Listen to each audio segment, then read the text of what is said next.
Hey everyone, and welcome back to Sun Bear Specialty Coffee Roasters. As a coffee roaster, I wanted to talk today about some of the challenges that I come up against in trying to sell coffee. If you don't know about my business at all, Sun Bear Specialty Coffee Roasters, I sell coffee right now kind of only at markets and then online. So I don't have an actual bricks and mortar business. So one of the things that I'm noticing is people are starting to have an appreciation for higher end coffees. You've got your Ethiopia Yirgacheffe, Panama Gesha, other Gesha varieties. You got your Bourbon. I've started purchasing some of these green beans, and they will cost me more money, which means they have to cost the consumer more money too. But you know, the upside to it to me is that I'm going to have extremely high-end coffee, and I love the thought of that. So I don't mind being a little bougie. It's okay with me. That's how I got into specialty coffee in the first place, and I hope you don't mind too. I hope you're willing to try some of these coffees and see how they work out for you. Get to experience some of these higher cost, but maybe possibly better flavor profiles, or profiles that you've never tasted before. So today I'm going to be doing this coffee. It's Colombian Gesha from Sweet Maria's, and as you can see, this is just about 2 pounds. I'm just going to probably do maybe 10 ounces of this. My plan will be to sell it at the market or to sell it online, and also to cup it myself and see how it tastes and talk about that flavor profile. With my 12-inch extension tube that is no longer in existence, at least not in this form, from Razzo Roasting. Yeah, stick around. Like and subscribe if you haven't already. We're going to be trying to produce a bunch of different kinds of content just for coffee lovers like you. Our first step will be to weigh out beans. For today's sake, I think we're going to go around 7 ounces because this is a special coffee and I really want to take my time with it and see how it goes. 7.2. This is the Fresh Roast SR800. It's a great machine. It's done me really solid so far in my business. I do feel like I'm on the brink of needing something new, but business has not justified that yet. So whenever business starts paying, I will upgrade my machine. Very much looking forward to that. In the meantime, this is what I'm working with, and I love it. It's great. It's very consistent, and as you can see here, that's the stock settings that come with this thing. What I normally do is bring my temperature down on this because it's going to rise really quick.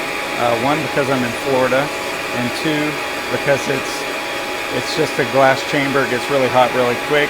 If you do a flick switch of this, you'll see the temperature quickly rising. You want this to be kind of similar to the way that you cool down in the end. So temperature has rose to about 397. So another thing I'll say about this machine is that when it says, say 400 on here, which is what it says now, it's really about 380. So keep that in mind as you're roasting. I had an actual thermostat coupler that I put in there, and it's now broken, so I know what's going on with the machine, so I don't really have to worry about that as much. But 400, you're basically at 380, right around there. With this coffee, we're expecting to see floral hints with pearl jasmine tea or cherry juice even. With the Gesha, you get a lot of florals. That's just something it's known for, and I love that taste. I know it's not everybody's thing. A lot of people like nutty or cocoa, but I really like floral or fruity in my coffee. We're in what's called the Maillard phase, which is basically when it starts to kind of begin to turn colors a little bit, lasts for a couple minutes. According to this, I have less than 6 minutes left on my roast, and I'm at, again, right at maybe 409, which means about 390. So this coffee would be considered kind of a micro lot. I don't have a lot to sell. I have lots of other coffees to sell that are amazing, but this is not going to be one that I have a ton of. So what you see is what you get. And we're coming in on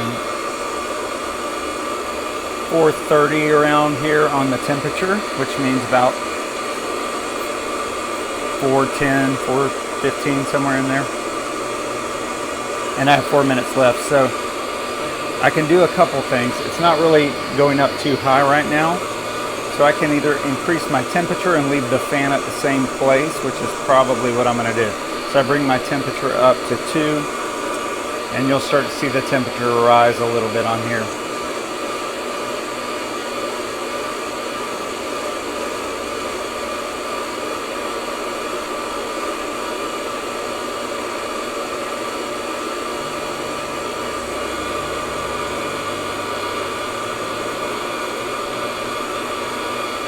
With less than 4 minutes.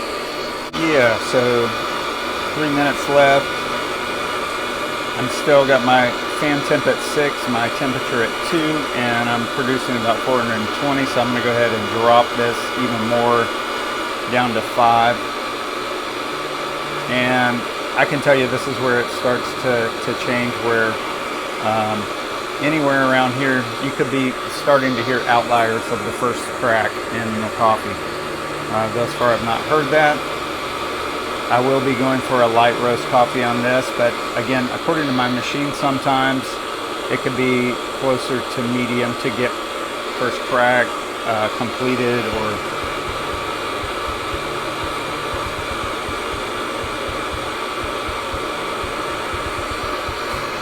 at this point I'm going to kind of be patient and wait on it, because I don't want to bring it down anymore, or it's going to start burning some of my beans. And I'm comfortable with the rate of rise on it. It's not going too fast, but it is rising. There's my first outlier.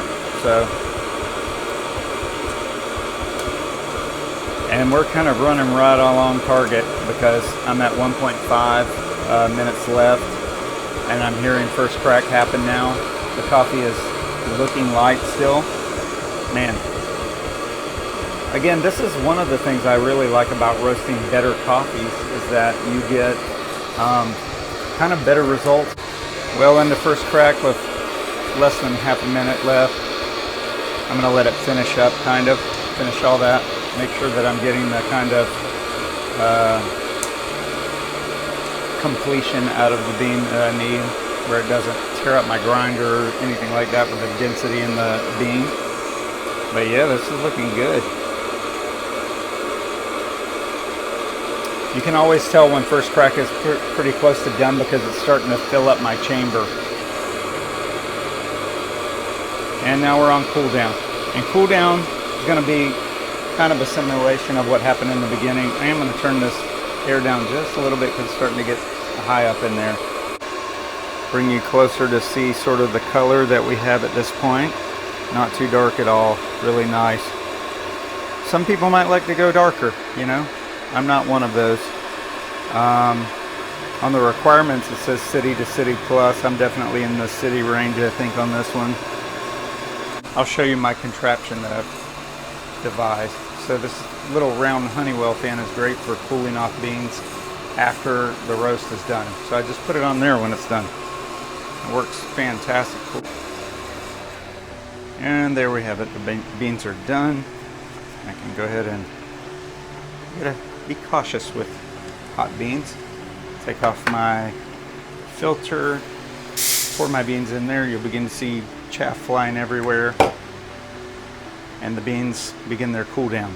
That's probably going to wrap her up for today. As you can see, here's my beans. They're amazingly beautiful and solid, and not any flaws in the whole batch that I can see. Just perfect, evenly roasted. Looking forward to cupping these in a couple days and getting to taste some of those floral profiles in this coffee. See if it's as good as its name, right? In the meantime, if you have questions or suggestions, like and subscribe, hit that comment button below, and let us know what you're doing. What are some things that you'd like to see out of our channel? How can we make the coffee community a little better?